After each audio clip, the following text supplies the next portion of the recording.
Dobre, part 3 našej série otváranie pačkov. Čiže chceme zistiť, či na konci roka budeme v pluse. Dneska sa mi zadarilo, vyhral som dneskajší nedelný turnaj, čiže za 7 € proste máme dosť veľký word. Len teda dúfajme, že tam niečo bude. Máme väčšiu šancu sa dostať do ešte väčšieho plusu. Aj keď naposledy sa nám nič nepodarilo takého cenného získať, tak aj tak sme stále v pluse. Dúfam, že to teda bude, ešte budeme pokračovať.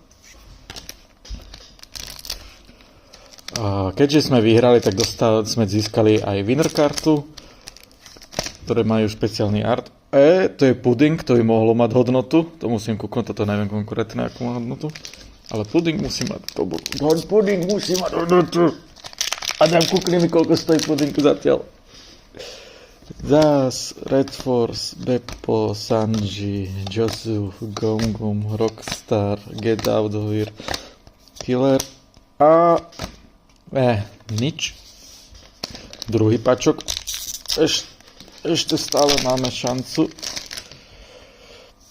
Marley, Usopp, Shachi, Monster, Nico Robin.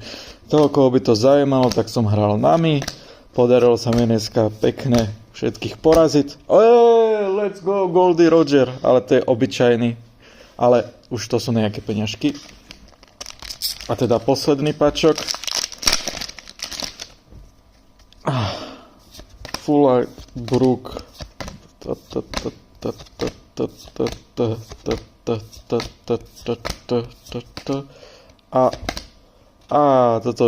Toto málo kedy si cenu, ale teraz je to asi tak záverečko. Ale neskončili sme na tom najhoršie, stále sme v pluse, čiže pokračujeme. Vidíme sa o týždeň.